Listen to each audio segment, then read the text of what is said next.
So this is just a follow-up video on the PNY 1060 I bought. I have done the repair of these capacitors by the VRM heatsink.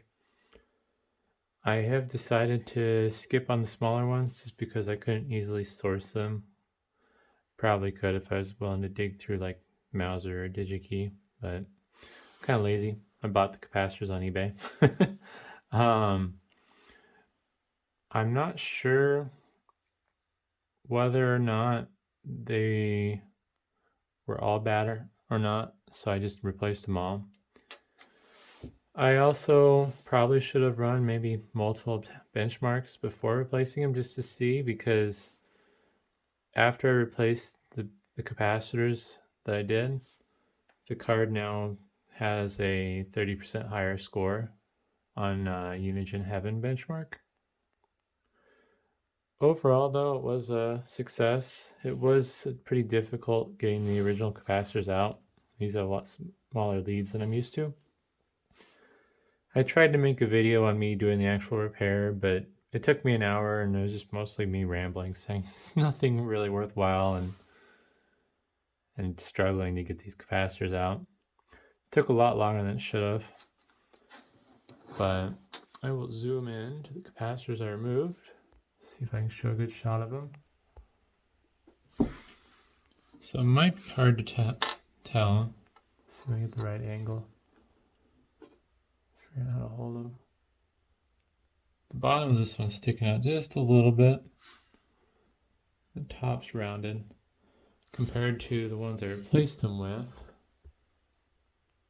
Just pan over. These are nice and flat on the top. There's no bulge or dome to them. The only curvature they have is how the edges are rounded. This is part of the manufacturing process. But yeah, with these capacitors though, it's really hard to show on the camera, but the tops of them are rounded out. Trying to remember which one was the worst of the batch. This one's the worst looking one of the batch. Hard to show on camera, especially since it's not in focus. And I think I made that worse. But the other thing is,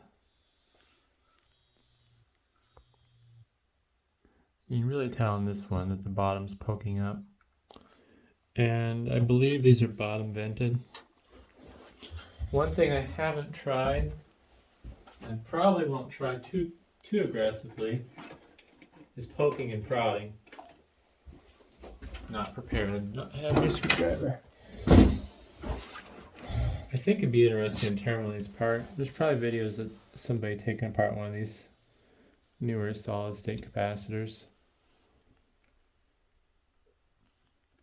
It's pretty tough.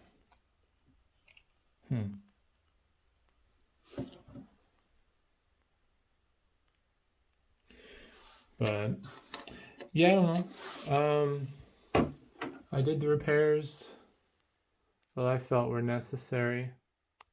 I put the aftermarket water cooler back on it, and I let it run folding at home on high overnight for one night just to see what it'd do. I'm not a big fan of this water cooling solution because it offers no cooling for the VRM heatsink.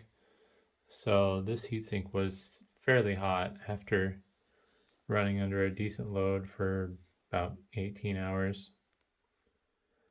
I might try putting the air cooler back on. I was going to use this in my server, but I decided it's not probably the best fit as I now have a Tesla M40 coming. But yeah, definitely something to watch out for if you can visually tell that the capacitors are bulging, swelling, or raised up off the board. That is definitely a warning sign. Also, you can always look at the bottom side of the board if it doesn't have one of those aluminum covers on it, and you can check to make sure the solder joints there's not like any bad spots on them. Make sure there's no cracks or loose leads. I don't believe it's that common of an issue. I'm still surprised I ran into it on this. But yeah, it's definitely something to be aware of. And the only reason I picked up on it was because I heard a weird squealing noise that didn't make sense. I did notice it when I bought the card, but I just kind of brushed it off because I guess bias, you could say. My bias is that these type of capacitors aren't supposed to fail, so I just assumed what I was seeing was what I was supposed to see. So yeah, thanks for watching.